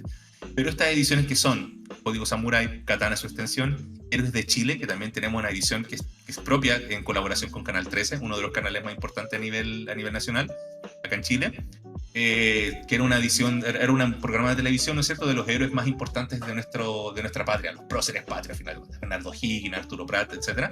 Y se lanza una edición como conmemorativa de eso también. Estaba la carta de Manuel Rodríguez, de Arturo Prat, etc. Sí, era una guay rarísima, porque yo veía esas cartas cuando era más pendejo, y en ese tiempo ya estaba en tercero, cuarto medio, y veía esta wey y decía, ya, wey, pónganse serio. O sea, igual bacán, igual ahora como de más viejo, igual lo miráis y decís, puta, igual bacán que un juego chileno haya sacado como orgulloso weas chilenas. Pero claro, para el weón, el quinceañero, a los adolescentes, igual como que le da, weón, esta weá me la pasan en historia, lo quiero, weón, ¿cachai? Sí, bueno, aparte, mira, piensen en esos años, yo en ese tiempo jugaba Magic, que me compraba algunos sobres de vez en cuando, estamos hablando de por el año de haber sido 2007. Fragmentos de Alara, quizás, sí, o el bloque Lorwyn, quizás por ahí. Y claro, pues tenía, no sé, cartas como que eran bonitas, pues bueno. Y la otra tenía, no sé, Paula Jara que y era una weá que esta mierda, pues bueno. ¿Lorwyn en qué año salió? Habría que buscarlo, yo no recuerdo. Tiene que ser 2006, 2007, no sé. Habría que buscarlo, bueno. Pero ahí dejen en el comentario si se los saben ustedes, por favor, porque estamos menos perdidos. Entre tantos juegos que hemos hablado, ya no me cabe nada más en la cabeza. Sí, no, ya nos perdemos. Bueno, entonces, pasan esta edición de Héroes de Chile, que como bien comenté, era una edición conmemorativa y un trabajo en colaboración con Canal 13. Y luego se lanza, justo en el boom con la película Piratas del Caribe también, ojo, se lanza la edición Piratas y Corsarios. Piratas su edición original y después Corsarios, ¿no es cierto? En esta... yo dije triada, perdón, era Corsarios, sí. En estas ediciones, ¿no es cierto?, se crea este mini bloque, como bien comenté, que era el bloque Pólvora, ¿no es cierto?, que constaba de Código Samurai y Katana, Héroes de Chile y Piratas y Corsarios, ¿no es cierto?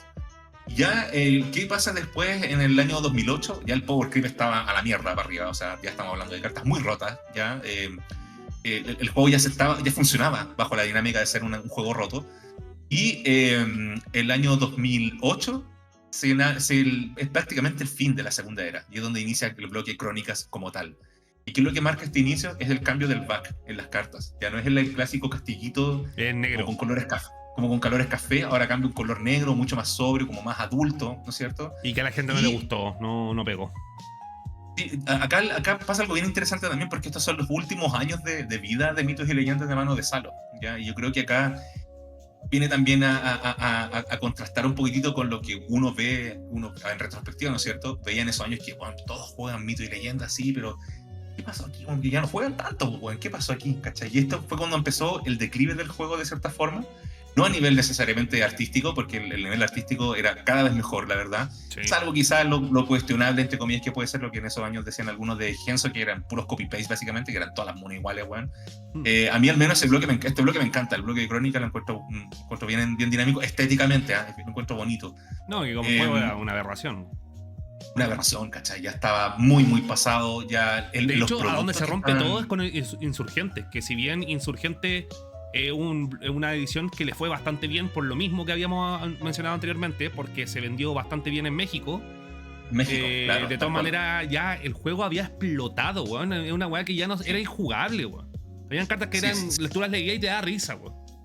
Sí, era mucho texto, ¿no es cierto? Mucha habilidad clave, cartas que, no sé, pude jugar cartas del oponente, de su mazo, entonces ya se fue a la chucha, la verdad. Entonces, ¿qué es lo que pasa en este bloque Crónicas? Que si bien es uno de los bloques, me debería decir, más complejos y más completos también, a su vez, ya el Power Creep, como bien hemos dicho varias veces, ya era absurdo. Se lanza esta edición original que era Inmortales, que fue la punta de lanza, la que inició el puntapié inicial del bloque Crónicas, que era mitología universal. De cierta forma, como lo fue el reto también. Estaba Cronos, estaba Arturo Pendragón. De hecho, Inmortales lo que intentaron hacer es hacer también un reprint de las cartas más icónicas de anteriores. Había un Gran Zeus, habían un montón de cartas que eran como más geniales, eran más bonitas. Porque tampoco el recibimiento no fue igual, porque el juego ya está desgastado. Sí, tal cual. Y yo creo que acá lo que decíamos hace un ratito atrás también, que cometieron el error, yo creo, de que todos los TCGs que empiezan a morir o a decaer cometen, que es el tema del balance. Y aquí claramente el balance no se testeaba, yo creo que no se testeaba nada, derechamente. Se hacían las ediciones nomás con las cartas que a ellos se les ocurría, y vamos a ver qué pasa acá, ¿no es cierto? Porque con Inmortales se nota que ahí es como otro soft reset de nuevo, más power creep en las cartas. Y después de Inmortales empiezan a salir constantes ediciones, ¿no es cierto? Y salen muy rápido, ¿eh? Ojo, sale Orígenes, que fue una edición que a mí la verdad me encanta, la verdad. Estéticamente encuentro muy bonita, habla de mitología chilena, pero también habla en parte un tema como medio tabú que tenemos acá en Chile, ¿no es cierto? Que es la masacre y el genocidio de los Selknam también. Sí. También habla de esto porque esta edición en específico estaba de la mano, con una serie de animación de Canal 13, ¿no es cierto? De nuevo con Canal 13, que se llamaba Patagonia, que era una serie donde se hablaba también de esto mismo también. Entonces, de hecho, también estaba Dunas. Sí, después de Orígenes viene Dunas, ¿no es cierto? Que habla de este... No sé si salió Dunas primero o salió... Dunas y Orígenes. Sí, no, fue Orígenes y después Dunas, no lo recuerdo. Y bueno, avanzan las ediciones, da lo mismo. La cosa es que en agosto llega Invasión, estamos hablando todavía del año 2008, 2009, se lanza la edición Invasión, que justo con el boom que estaba teniendo en ese tiempo la película 300, ¿no es cierto? Se lanza una edición de las Guerras Médicas, que es Leónidas, ¿no es cierto? La batalla de las Termópilas, etc. A nivel estético también, insisto, la estética en este bloque es exquisito, weón. Estaba pulida, muy pulida. Están muy pulcras las cartas. Los bloques de texto, ¿no es cierto? Pese a que tengan 8000 palabras, se entienden igual, ¿cachai? Están muy bien trabajadas a nivel artístico. Entonces, yo creo que por ese lado es un pick total que logró Mito de Leyendas. El problema fue el balance, obviamente. Y ya cuando ya empieza como un poquitito irse a la chucha toda esta weá, y ya donde ya empieza a mostrar ya las señales claras, donde esta cuestión ya va a empezar a morir, es Insurgentes, ¿no es cierto? Que es la edición que comentabas tú, que se lanza también. Esta cuestión se le hicieron a los mexicanos, bueno, básicamente. Sí, o sea, que en ese año, como que Salo se da cuenta de que ya el objetivo, el target principal no es Chile.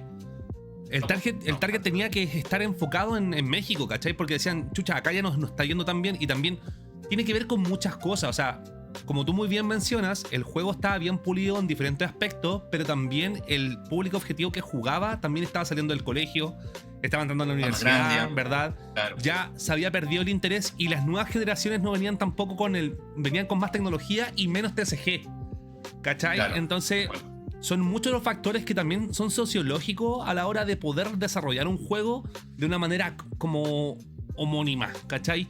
Es súper complicado para una compañía llegar a ese punto, ¿cachai? Pero bueno, se estaba viendo eso. Y en realidad Insurgente era para México, foco, 100%. Sí, fue un foco 100% para México. Y de hecho, para los que no lo están escuchando y los que no saben también, fue una edición pensada en el mercado mexicano porque habla de la Revolución Mexicana, ¿no es cierto? Habla de Porfirio Díaz, está Emiliano Zapata, personajes icónicos, muy parecido a lo que se hizo con la edición Héroes de Chile, donde está Bernardo Higgins, ¿no es cierto? Arturo Prat, etc. Pero en este caso con el mercado mexicano en mente. Después de esta edición, que fue un recibimiento más bien tibio, en México le fue muy bien, obviamente, por razones obvias, ¿no es cierto? Y se lanza Profecías y Éxodo, ¿no es cierto? Profecías que habla del Nuevo Testamento y Éxodo que habla del Antiguo Testamento. O creo que las dos se basaban en el Antiguo Testamento, pero son historias bíblicas, ¿no es cierto? Adán, Eva, la expulsión del paraíso, etcétera, que era una guay rarísima. Igual, de todas formas, cuando yo la primera vez que lo vi dije, o sea, puedo tener una carta de Eva dándole la manzana a Adán, la guay rara. O sea, pero es que igual está bien, porque igual son mitos. Sí, está bien. Mitos y leyendas, po, weón. Sí, no deja de ser como extraño, entre comillas, bueno. Pero sin embargo, esto continúa, ¿no es cierto? Ya y se cierra de cierta forma el bloque Crónicas, perdón, con la edición Vikingos, que yo fui al pre-lanzamiento de esta edición hace el año, el 2009, de hecho, fue esta weá. Fue en el Mall Plaza Tobalaba, de hecho, me acuerdo.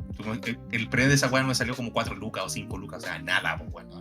Anda un pre de algún juego de cartas por 5 lucas, hoy, ni cagando, ¿cachai? Serán unas 10 de ahora. El de Spider-Man está a $50. Imagínate, pues weón. Qué sinvergüenza, weón. Bueno, la cosa es que en Vikingos pasa algo bien interesante en primer lugar, es que ya no están todas las razas que existían hasta ese momento, sino que existen solamente 6 de 15. Eso también es súper importante mencionar. Y también se cambia la dirección artística, porque hasta ese momento el 90% de las cartas eran ilustradas por Henson. Muchas eran ilustradas por él. Y ahora cambia un poco la dinámica, donde se busca como un tono de unas ediciones un poco más sucias, como un poco más oscuras, y cambia también la dirección artística. Y que la verdad no funciona esta cuestión al final de cuentas. No funciona. Yo creo que acá con lo que estás comentando tú, de que este jugador que ya está creciendo, ya está siendo más adulto, está entrando a la universidad. Yo en ese tiempo ya estaba estudiando, entre 2008 y 2009 yo ya estaba estudiando en lo que terminé estudiando yo. Entonces ya te estaban alejando un poco de los juegos de cartas, y el jugador joven ya no estaba pescando esta cuestión, porque y el que de quería partida le daba jugar paja. cartas y ya tenía los medios para comprar, se iba a cambiar el juego que siempre quiso jugar y no pudo. Claro, además también, ¿no es cierto? Entonces, y aquí yo creo que ya es donde pasa donde la aberración máxima pasa, ¿no es cierto? De que es el bloque de Génesis, ¿no es cierto? El bloque de más oscuro, entre comillas, de Mito y Leyendas, que es Magic, básicamente. Sí, Conquista, claro, se empieza a jugar. Sí, así es, donde está la edición Apocalipsis, ¿no es cierto? De hecho, Apocalipsis es la última edición que salió, y el nombre como que te lo dice, así como que era. Sí, acá fue donde quedó la cagada. Acá quedó la cagada, ¿cachai? Entonces, acá pasa algo bien interesante, donde que dentro de todo lo que hemos conversado también acá, ¿no es cierto? Que este bloque se inicia de nuevo, que es el bloque Génesis, se inicia con esta baja en la venta, baja en la popularidad que acabamos de comentar, se hacen muchas reestructuraciones, ¿no es cierto? Y se hace un producto que se llamaba Conquista, que hablaba obviamente de la conquista de los españoles a Latinoamérica. Y que era un producto contenido completo en la caja. O sea, cuando comprabas la caja venía completa. Venían las cartas, las nuevas cartas, las nuevas ediciones, etc. Lo primero, ¿no es cierto?, que le debe haber llamado la atención a los que jugaban Mito y Leyenda en ese tiempo, que al abrir esta juegada empezaron a ver cartas con colores. Carta verde, hay una azul, hay una roja, hay una negra. Le faltó copiar el blanco, para tener los 5 colores de Magic. El punto es que decían, ¿esto qué, weón? Y venían oros con colores. Entonces la dinámica de cómo se jugaba Génesis era que las cartas que si te pedían tenían algún color específico, es decir, 3 verde, por ejemplo, tenías que pagar 3 oros, y uno de esos oros tenía que ser de uno de los colores de la carta, ¿no es cierto? Siendo un híbrido entre lo que era el oro de Mito y Leyendas, que siempre fue fácil de entender porque era un oro universal para pagar lo que fuera, hacer un símil con lo que era Magic, básicamente, que es el sistema de colores que tiene Magic. Entonces, acá también se empieza a hablar de puntos de daño, ¿no es cierto?, al mazo castillo objetivo, ¿cachai? Una guay muy rara. Entonces, este bloque, de hecho, dicen los rumores, ¿no es cierto?, lo que he leído en algunos foros y cosas así, que obviamente se creó nació con este formato, o sea, con esta edición Conquista que estaba contenida dentro de un solo producto. Dicen que lo crearon como pros de Magic de ese tiempo, ¿cachai? Y que querían prácticamente tener como un Magic local y que hicieron esta weá, ¿cachai? Es que yo creo Son que... rumores, obviamente, ¿no? No, pero es que tiene mucho sentido, po. Tiene mucho sentido. ¿Por qué? Porque mira, tú eres una empresa de cartas, tú eres B. Y tú, ¿cachai? Que vas corriendo tu carrera con A al lado y A no se cansa nunca. Miráis para el lado y A no se cansa, no sabéis qué le pasa. Y tú como ves estáis agotado a cagar, weón.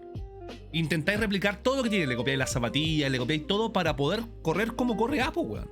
Entonces yo creo que Mito y Leyenda hizo un buen trabajo y alcanzó la cúspide en lo más grande. Salo hizo un buen trabajo en muchos sentidos, en el sentido de las cartas, de ilustraciones, pero se daba cuenta de que no era Magic. Entonces dijo, perfecto, weón.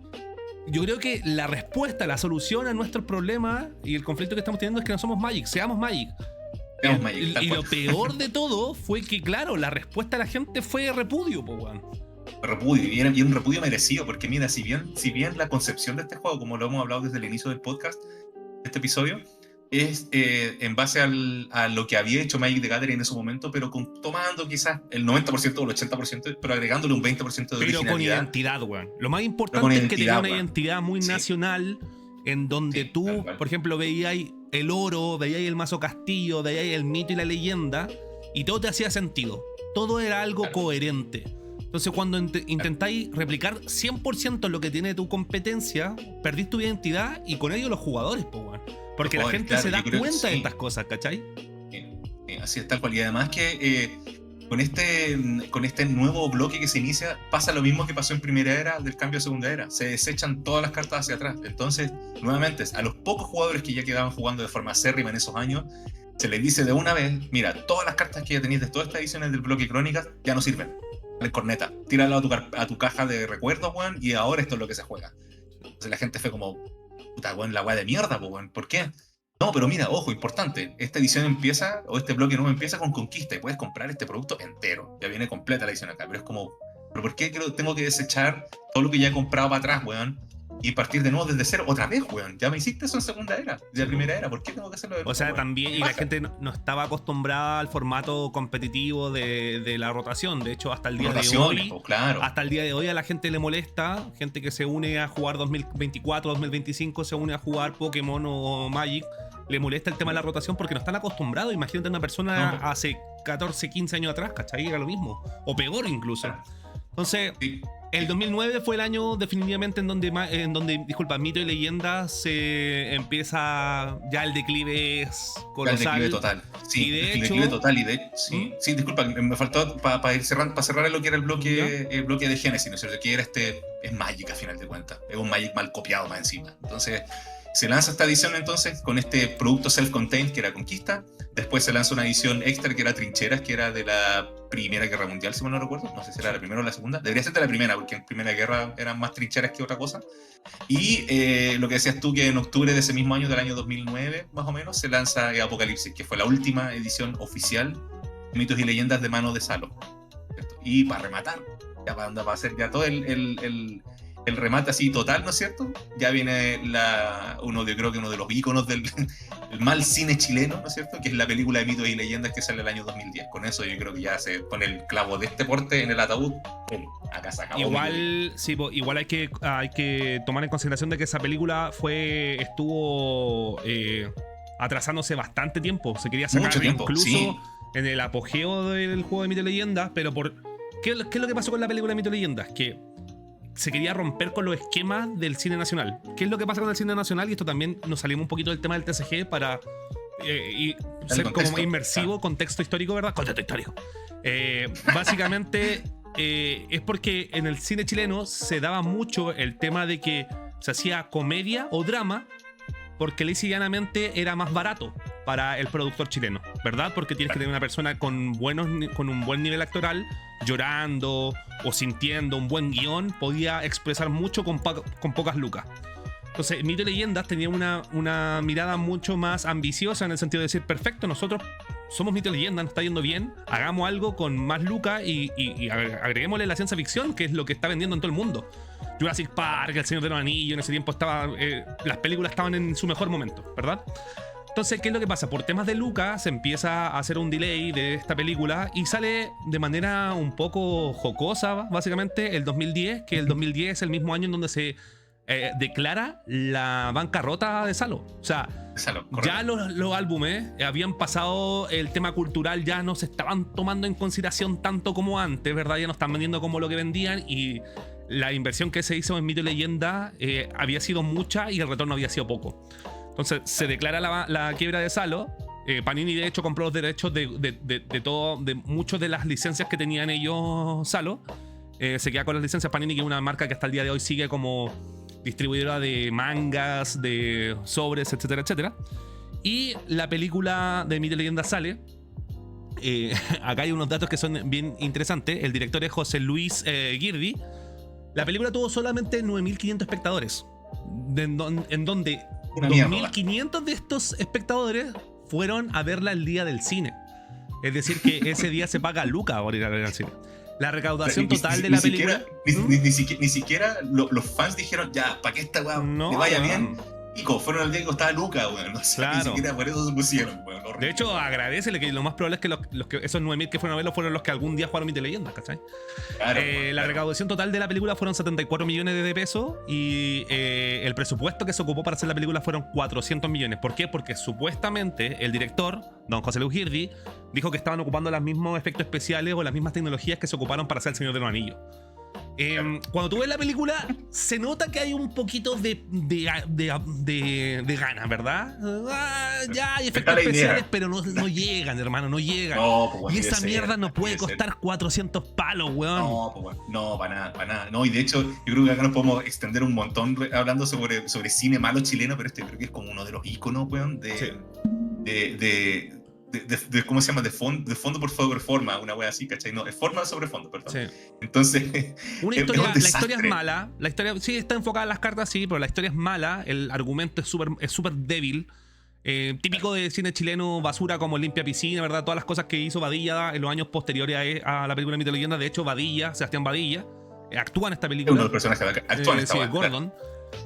El guión es pobre, el argumento es malo, los efectos especiales intentan hacer algo pero no llegan, ¿verdad? Entonces le va completamente mal.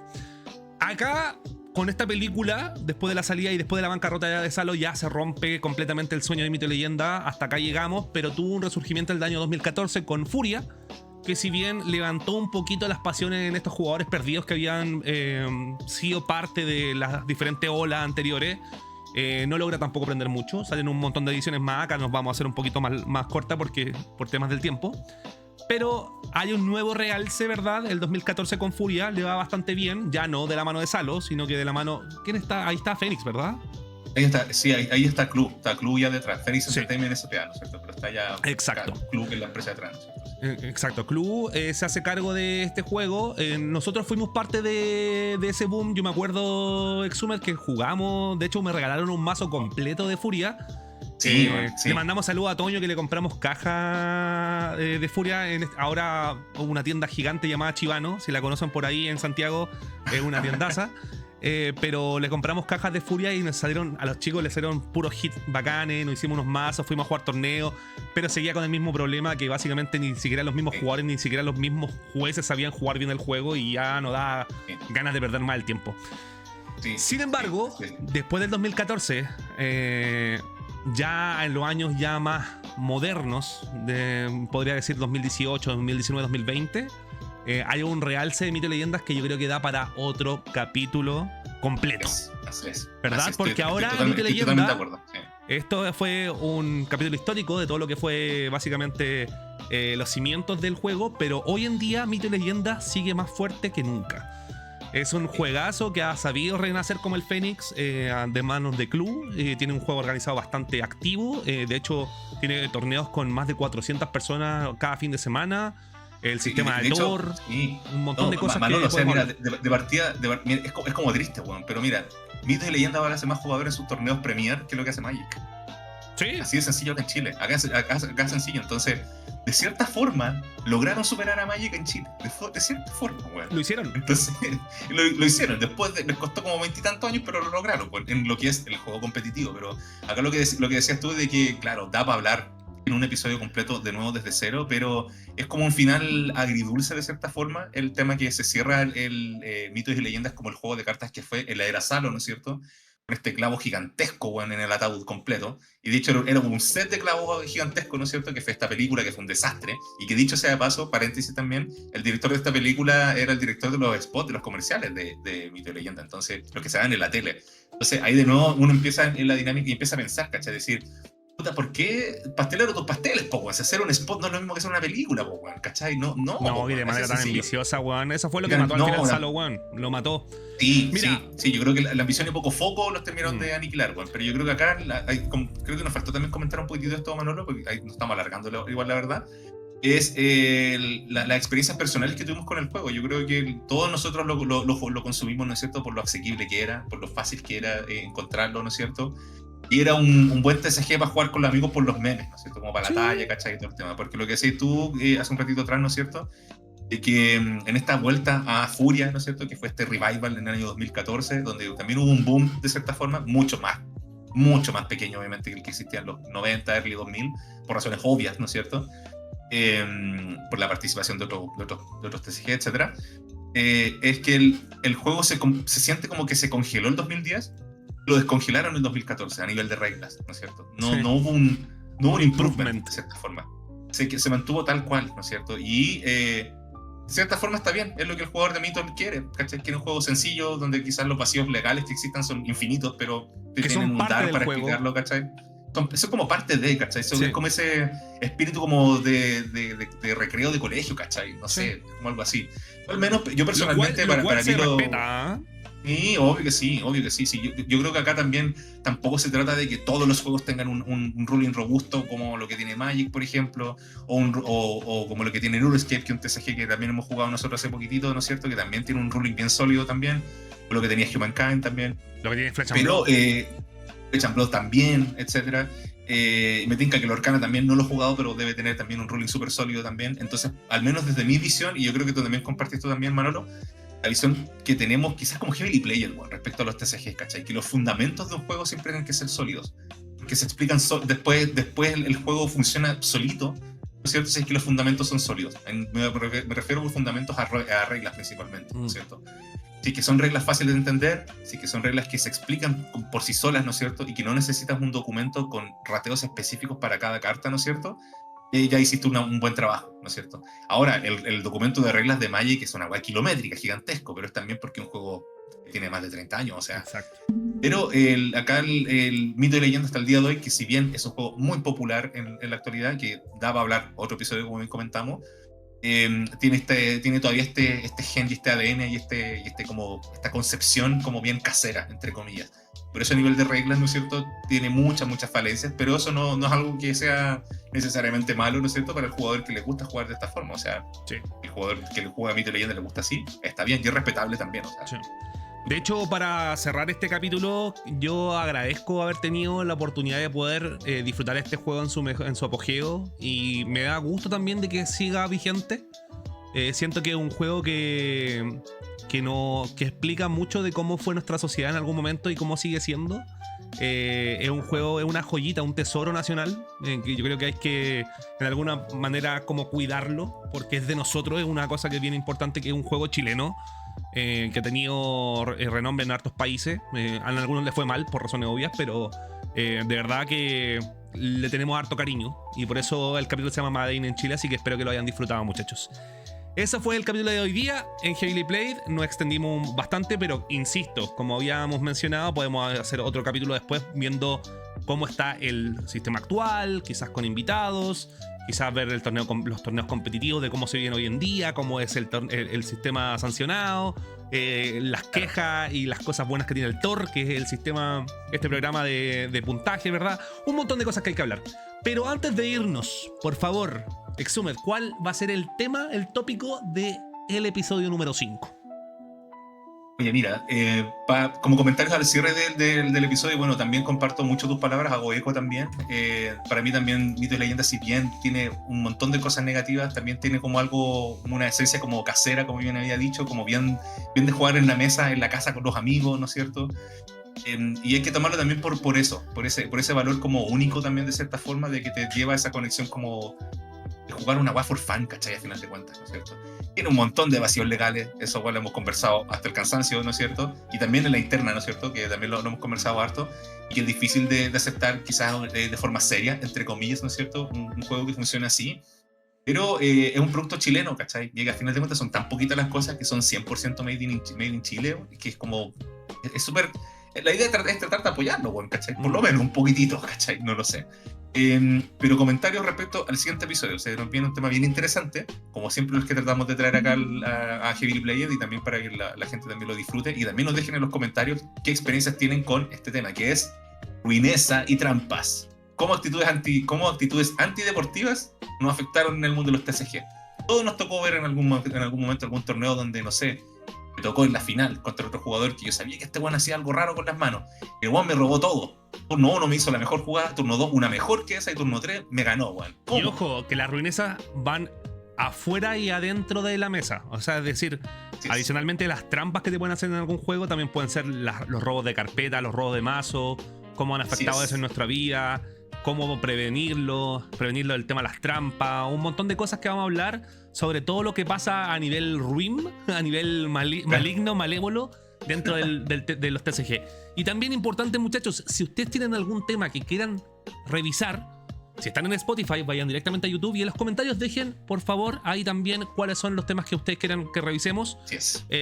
Nosotros tenemos una pauta que vamos a ir respetando a medida de que va pasando el tiempo. Igual está limitada, así que si nos pueden dar temas, podemos ir integrándolos también acá a esta pauta y para poder ir desarrollándolos de a poquito.